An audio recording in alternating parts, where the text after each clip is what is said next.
여러분, 오늘은 우리가 유다서 1장 3절로부터 4절 말씀을 중심으로 해서 복음을 위하여 힘써 싸우라 라는 제목으로 같이 은혜를 나누고자 합니다. 주님의 크신 은혜와 평강이 먼저 여러분과 함께 하시기를 축복합니다. 자, 이제 이 시간은 가만히 우리가 좀 눈을 감고 우리의 신앙 여정을 한번 돌아보시기 바랍니다. 우리가 처음 예수님을 만났던 그 순간은 어떠했습니까? 우리들의 가슴을 주님을 향한 은혜와 사랑으로 뜨거웠었습니다. 그때는 우린 주님 앞에 고백했었습니다. 주님, 이제부터는 오직 주님만 믿고 따르겠습니다. 죽어도 주님만 사랑하겠습니다. 그때 왜 그렇게 눈물이 흘렀는지 모릅니다.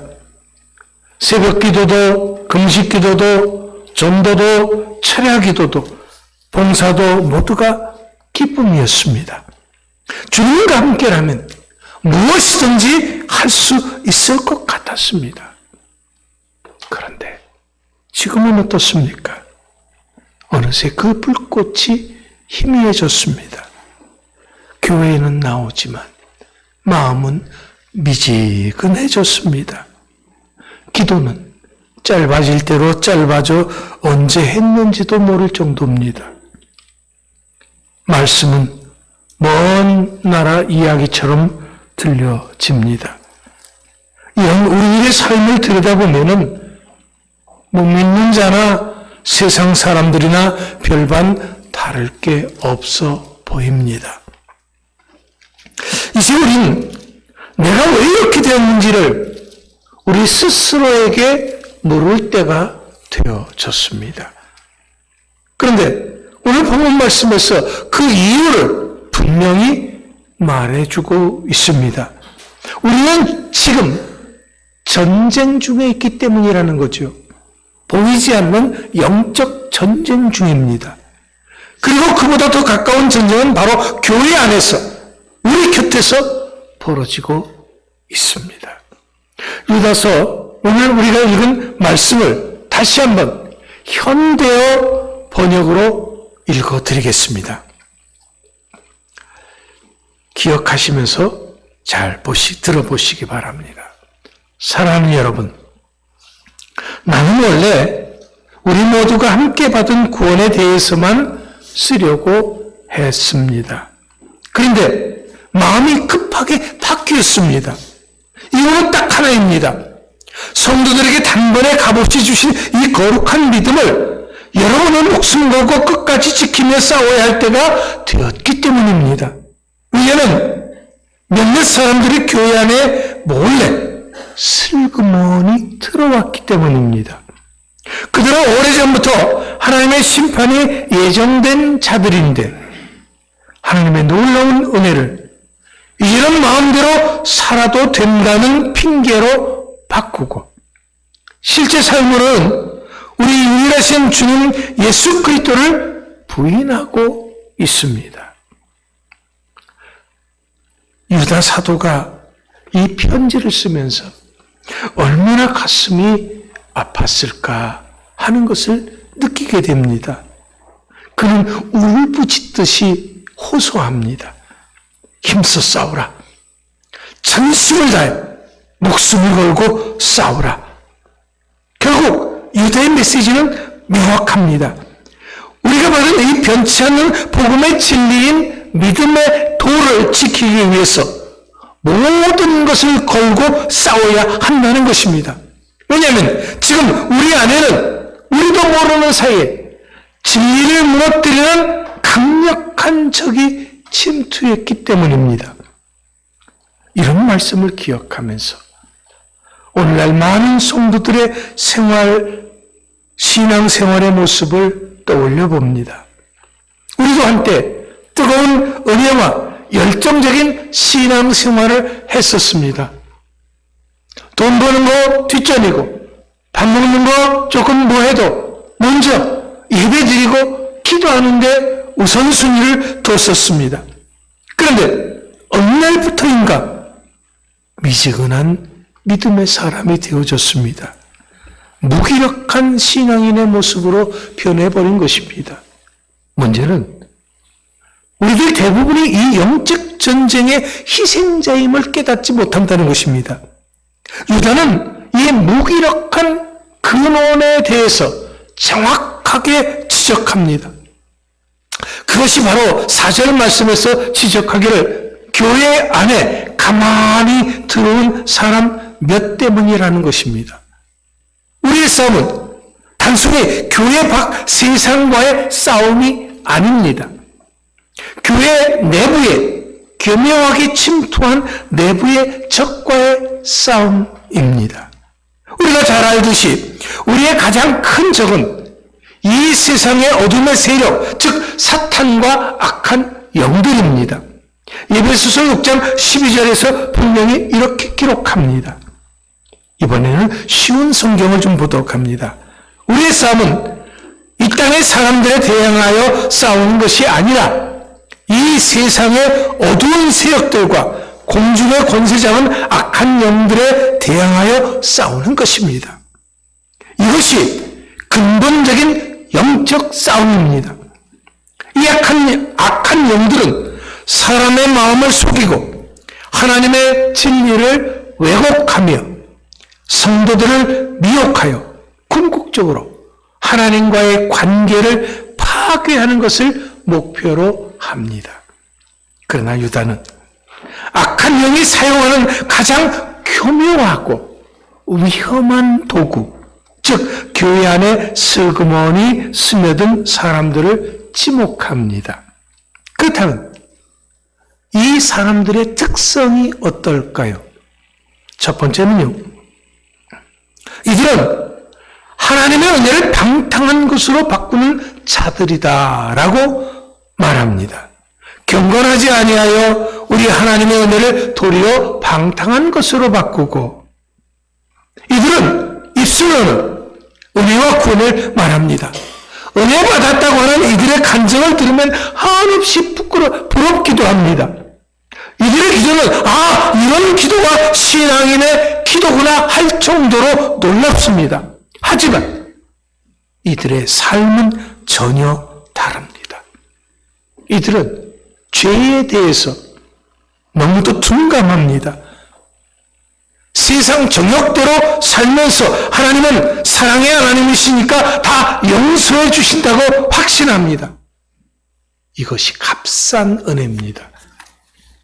십자가에서 예수님을 흘리신 그 값비싼 피를 잊어버린 것입니다. 이것이 은혜의 참된 가치를 훼손하는 것입니다. 이들이 어떻게 은혜를 훼손하는지를 보십시오.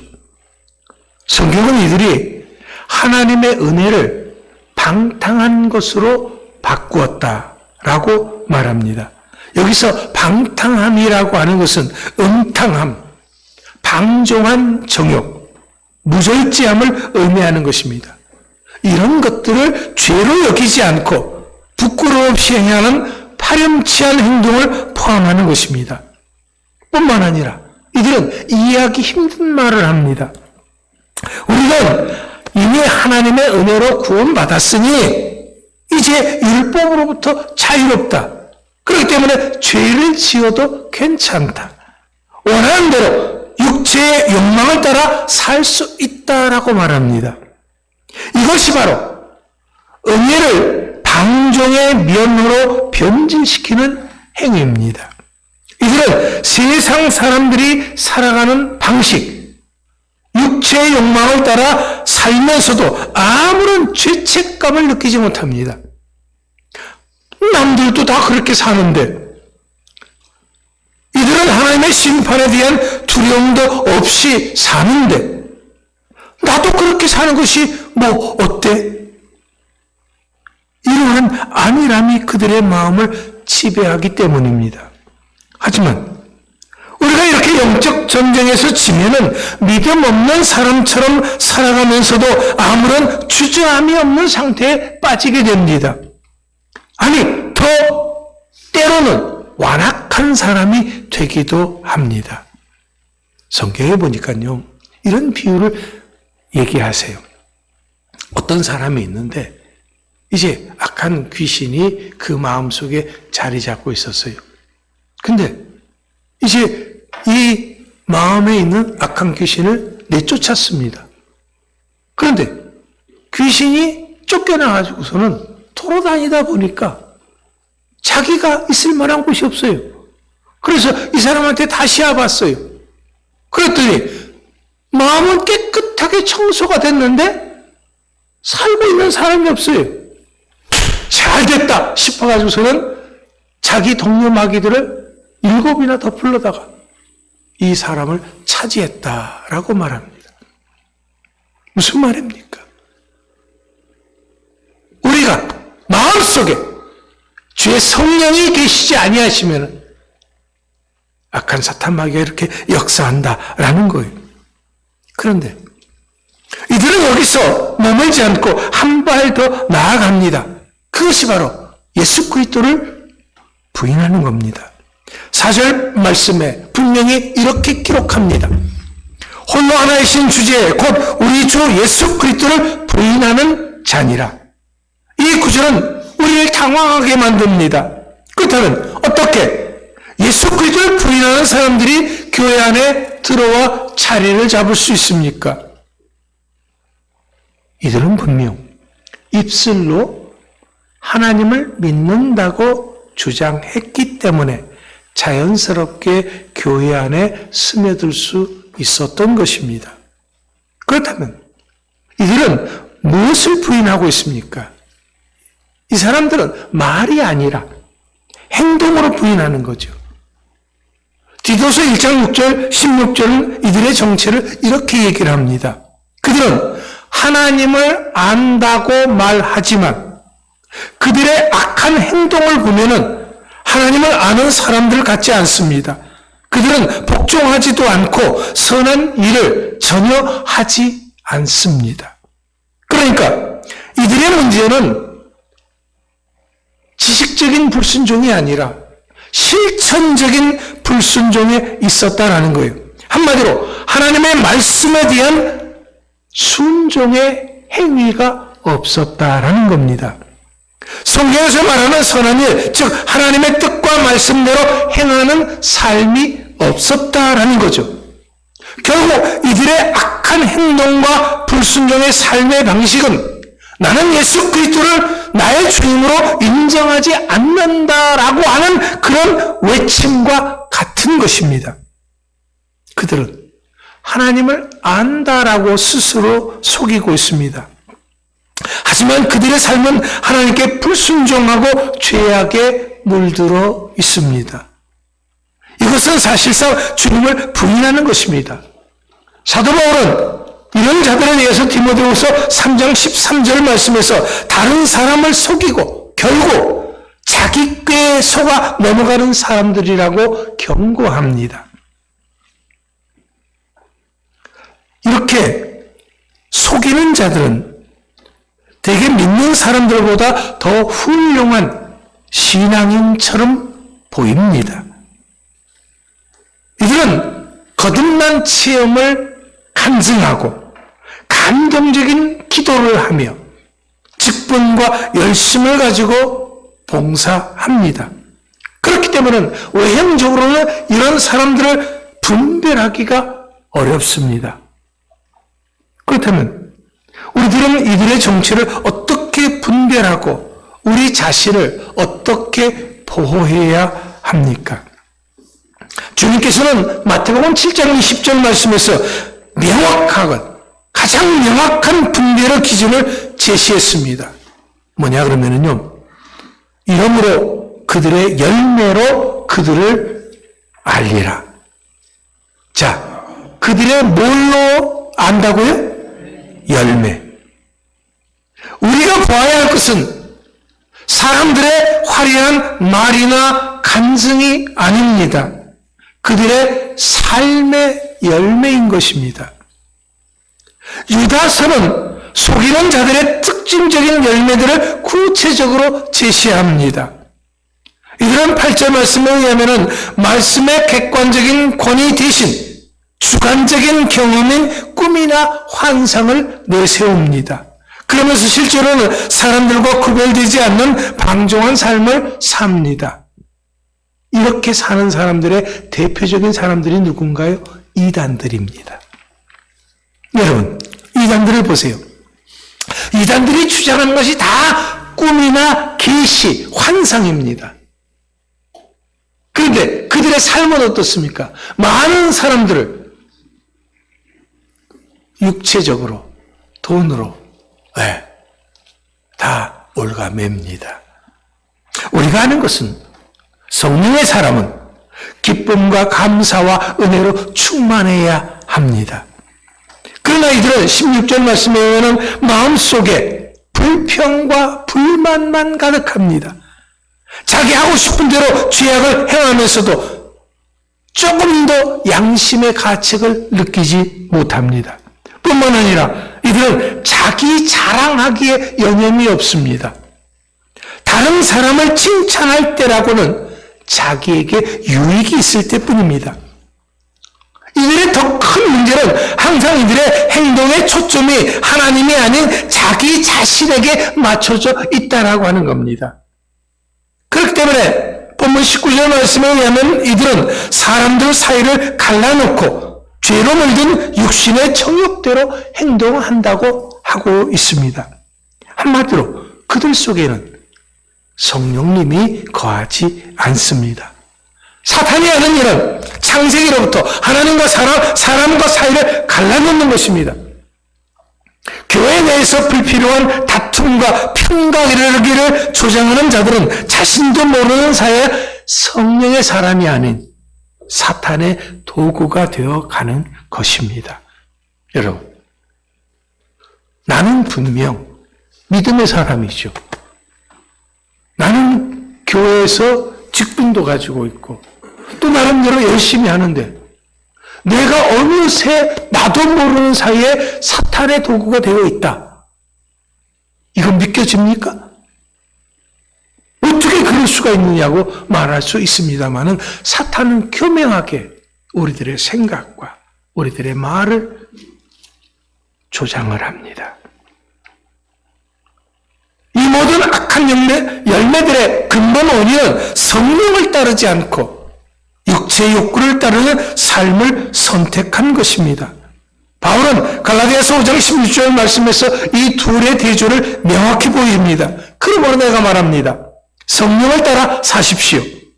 그러면 육체의 욕망을 따라 살지 않게 될 것입니다. 그리고 육체를 따라 살 때 나타나는 열매, 즉 육체의 일은 분명하게 하나님의 나라에 들어가지 못하는 것들이라고 경고합니다. 여러분, 우리가 영적 전쟁에서 지게 되면은 우리는 세상적인 생각에 사로잡혀서 육신의 욕구를 따라 살게 되고 그로 인해서 죄를 짓게 되는 것입니다. 그리고 이런 불순종의 삶을 사는 자들은 순전하게 말씀에 순종하려는 믿음의 사람들에게 아주 전염성이 강한 악한 영향을 미칩니다. 적은 누룩이 온 덩이에 퍼지듯이 그들의 불순함과 방종은 교회를 병들게 한다는 거예요. 나도 모르는 사이에 내가 하는 말과 내가 하는 행동이 다른 사람들에게 좋지 않은 영향을 미치게 된다. 악한 영향을 미치게 된다라는 거예요. 우리가 깨어있지 않으면 나도 모르는 사이에 내가 악한 사탄의 도구가 되어 있다라는 거예요. 그래서 사람들이 내 말에 상처를 받게 되는 거예요. 하나님의 사람으로 더욱 북돋아주고 더욱 힘을 내고 용기를 내고 위로를 내서 살아가야 될 사람들인데 나는 아무렇지도 않게 뱉은 말이 그 사람들에게 깊은 상처를 주는 거예요.